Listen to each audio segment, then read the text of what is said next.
Bunda Cerdas, keluarga bahagia, balik lagi dengan aku Renia dan tamuku si cantik Niki Clara. Pede banget ya. Kayak ini deh nama siapa telenovela zaman dulu tuh loh. Oh iya. Ada kan ya kalau nggak salah. Tapi memang namaku tuh kan kepanjangannya Niki Clarencia Pratiwi gitu. Oh. Aku mungkin agak menjauh ya dari sedikit kata-kata ini karena aku merasa bahwa nama itu adalah doa pertama orang tua kan katanya ya. Jadi namaku tuh Niki karena kakakku tuh Niken. Niki kakakku Yang Niken. Gampang gitu. Terus males mikir. Benar. Clarencia itu dari misionaris Belanda yang lagi datang ke rumah waktu aku lahir dan artinya tuh batu karang. Gitu, batu karang. Dan Pratiwi itu karena almarhum papa suka banget sama dokter Pratiwi, the first astronaut from Indonesia. Jadi dan papa kan orang Jawa ya, Jawa Timur. Jadi memang gak ada farm, gak ada marga. Walaupun mamaku tuh Sulawesi Utara. Jadi memang dari kakak sampai adik juga belakangnya tuh Pratiwi karena memang gitu. Beliau itu terinspirasi oleh si dokter Pratiwi ini gitu. 3 bersaudara perempuan semua. Perempuan semua. Almarhum dulu paling ganteng. Betapa berisiknya kalian satu rumah ya. Iya, benar. Yes. Oke. Kita lanjut lagi nih Bunda. Nah, tadi kan kita berhenti di nasihat orang tua baptisnya Niki yang bilang apa tadi? Jangan takut untuk bermimpi. Yes. Iya, benar ya? Jangan takut untuk bermimpi. Nah, mulai usia berapa nih si Niki Clara ini punya impian? Oke. Kalau honestly ya, aku tuh punya impian dari umur 6 tahun. Masih kecil banget. Jadi waktu itu ingat banget TV TVRI dulu ya. Kelas aku umur 6 tahun berarti itu tahun 96. Kamu tuh umur berapa sih sebenarnya? Aku umur 30. Gak jauh. Gak jauh ya, gak jauh. Jadi aku umur 6 tahun tuh 96. Kalau nggak salah masih TVRI kayaknya ya. Jadi waktu itu almarhum papa manggil, terus ada siaran di mana Pak Harto lagi turun dari pesawat dan itu disambut oleh menterinya, menteri perempuan. Tapi sorry, aku lupa namanya gitu. Dan dan aku juga belum mau mencari namanya, tapi aku lupa. Pernah cari tapi lupa. Dan menteri itu adalah menteri sosial, gitu. Dan dia itu pakai tangan palsu, gitu. Dan papa tuh ngomong gini, coba deh lihat tuh, gitu kan. Tuh even dia walaupun dia pakai tangan palsu, tapi dia disambut presiden, terus masuk TV. Terus itu kayak terdigest gitu ke dalam otakku. Oh iya ya, berarti aku tuh pengen masuk TV. Itu mimpinya anak-anak paling ini yes, ya, paling, yes. Pingin masuk TV. Nah terus kemudian kalau kita pingin masuk, aku say it gitu. Jadi dari kecil aku dibiasakan untuk say it mimpi aku gitu. Aku pingin masuk TV. Dan orang tua itu yang membantu. Oh kalau kamu pingin masuk TV, posisi dia apa? Menteri kan? Berarti kamu harus pinter di knowledge atau di pengetahuan. Dikasihlah aku buku banyak banget. Jadi kalau aku bisa katakan remaja, itu aku dibiasakan untuk baca National Geographic, seriously. Jadi papaku itu kan latar belakang militer ya, papa. Jadi memang dia agak konsen banget ke aku gitu, karena dia selalu bilang bahwa kamu tuh harus lebih berprestasi dibanding kakak dan adik, karena kamu tidak bisa jualan ikan, karena papaku Madura. Kenapa jualan ikan? Karena orang Madura tuh dulu di sekitaran aku banyak kan jualan ikan sama besi tua kan, gitu. Jadi papaku tuh bilang, kamu tuh nggak bisa jualan ikan sama besi tua, jadi tuh kamu harus berprestasi gitu. Dan mulailah aku baca koran tuh sehari itu 3. Kudu 3, Kompas, Bola, terus 1 majalah Tempo. Bobo enggak? Bobo enggak, sedih banget. Kasian loh, bebannya berat sekali anak SD kelas 6 ini. Bener, jadi dari SMP tuh bacaan aku tuh dikasihnya tuh adalah Pramudia Nantatur. Kemudian aku inget banget, aku kelas 3 SMP aku udah bacanya Mossad gitu. So Berapa? 3 SMP. Oh, 3 SMP. Ya, bacanya itu Mossad. Ngapain ya?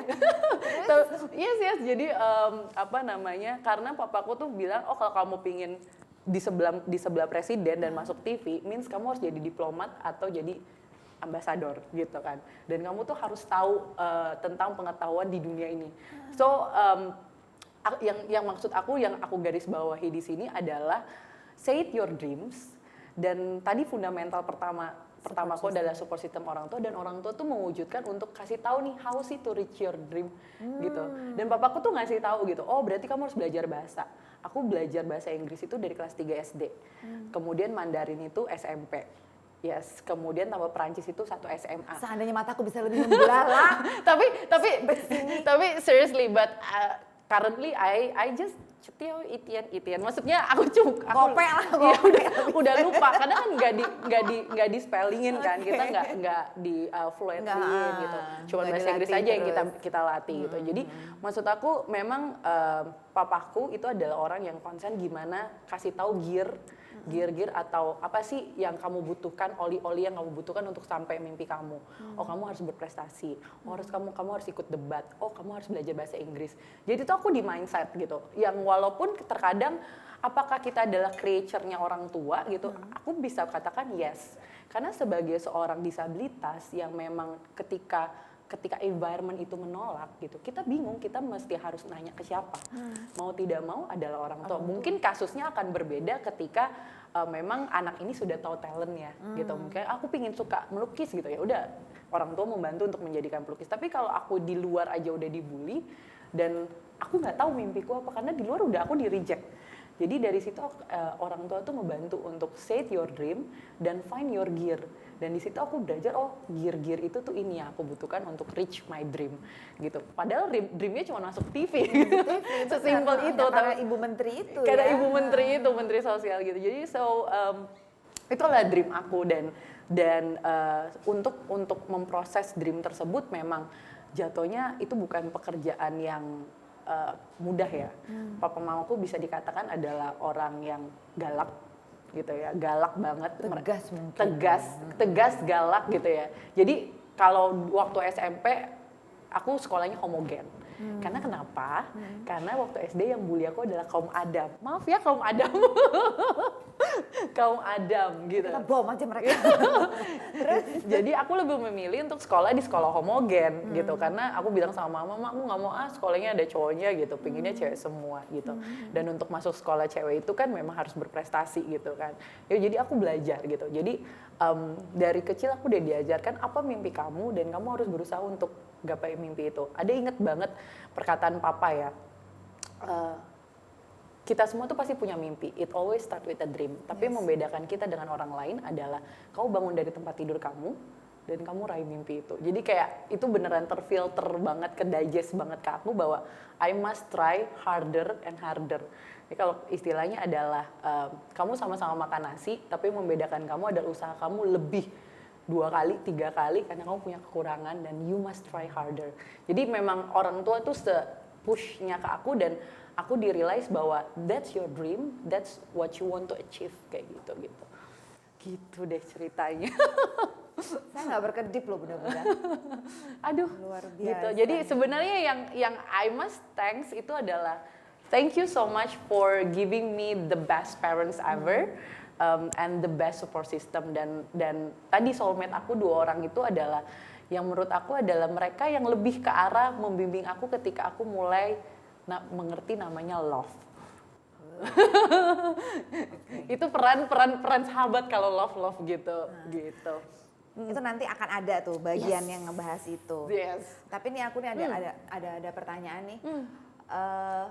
Niki dengan segala keterbatasan yang Niki punya nih ya, saat Niki berusaha untuk meraih mimpinya Niki, gitu. Niki meraih mimpi itu tuh sama caranya seperti orang pada umumnya atau ada kemudahan tersendiri untuk Niki? Oke.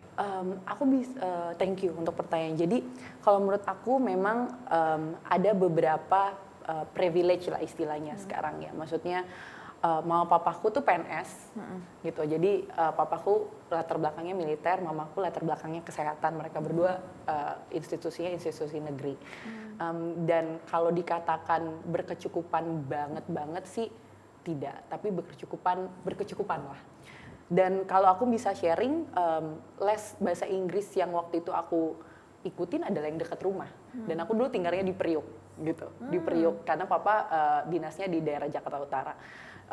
Tinggalnya di rumah, jadi memang les rumahan. Tapi yang membuat aku berbeda adalah papa tuh ngasih kertas yang apa namanya yang bekas, dan aku disuruh robek-robek gitu. Dan every day I must write 10 vocabulary. Jadi setiap I try to learn a new language gitu, then satu kertasnya tuh segini kalau nggak salah, segini yang harus aku cekrek-cekrek, dan aku tuh tulis kecil-kecil gitu.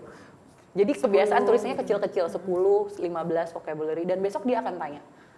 Dan itu pun juga kalau misalnya kita baca koran, aku baca, terus ditanya ringkasannya apa.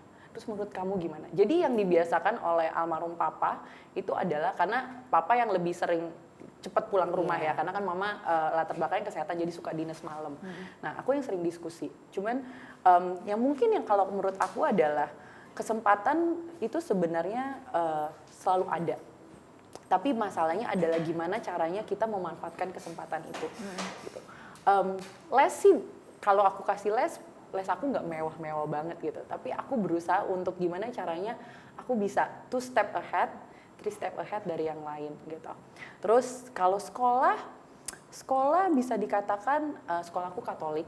Jadi memang dari bagaimana cara mereka memberikan mata ajarnya gitu ya, itu juga strict banget kan. Jadi ya tugas setiap hari, kemudian tidur juga malam gitu, dan sekolahku tuh di kantor pos, jadi aku tuh harus bangun jam 5 dan aku juga pulang itu naik M15 sampai ke Senen, terus Anak angkot anak juga ya, angkot tas tos dulu. dulu ya. Jadi dari Senen, dari Pasar Baru, dari Lapangan Banteng itu harus ke Senen, dari Senen tuh harus ke Priuk, ke mana namanya, ke Terminal Tanjung Priuk, baru naik APB. Jadi 3 kali gitu. Dan itu ceritanya kaki kelepas lah gitu kan. Yang dulu inget banget kan, males naik 3 kali gitu kan. Udah deh kita jalan aja sampai depan Golden Truly, terus naik P15 gitu kan. Tapi kan kalau P15 kan orang belum duduk udah jalan kan ya. Udah naik gitu kan, abangnya udah jalan, jatuh lah gue gitu, robek-robek. Jadi yang aku selalu katakan dan aku selalu sharing sekarang di Instagramku setiap aku mungkin mengisi acara adalah limitation is only a mindset. Jadi keterbatasan itu hanyalah sebuah pikiran. Kalau misalnya selagi kita bilang kita terbatas ini, ya udah itu jadi pikiran yang membatasi kita dan akhirnya menghambat kita maju kan. Exactly. So every time you find the excuses gitu, the excuses itu akan kayak jadi menghalangi diri kita gitu. Jadi kalau bisa dikatakan ya aku dibesarkan dengan cara yang hampir sama dengan yang lain, naik angkot, kemudian jajan juga biasa aja gitu. Kalau misalnya mau beli komik karena papa cuma belinya koran gitu kan, harus nabung. Kalau enggak jalan sama temen nongkrong di Gramedia Matraman untuk baca komik. Karena nggak sanggup 9,5 waktu itu kan, harga komik mahal banget kan. Sedangkan jajan seminggu kayaknya gue 50 kayaknya, 50.000 dengan plus ongkos-ongkos yang 2.000 itu seminggu tuh 50.000 gitu, dan itu nggak boleh nambah. Jadi same thing, tapi mungkin yang membedakan adalah gimana caranya orang tua mengambil peranan yang begitu besarnya ke aku. Karena ketika kita di-reject tadi aku bilang, ketika kita di-reject keluar, kemana lagi kita harus percaya diri seorang anak tuh jadinya. Yes, agree gitu. Luar biasa orang tua kamu Niki. Gitu, jadi mungkin saya tidak ada sekarang kalau tanpa ada orang tua, ya jelas lah ya kan yang lahir kamu aku mama ya gimana dong. Yes, tiba-tiba gitu. ada gitu kan, kerasakti kali gitu. Nah, nanti ini terpaksa nih karena seru banget obrolannya bunda-bunda. Kita bakalan istirahat lagi sebentar, nanti kita akan masuk ke segmen yang berikutnya. Jangan kemana-mana, nanti di situ kita akan bahas tentang social enterprise-nya ya. Bunda cerdas, keluarga bahagia, tunggu kita berdua balik lagi. Don't go anywhere. Yes.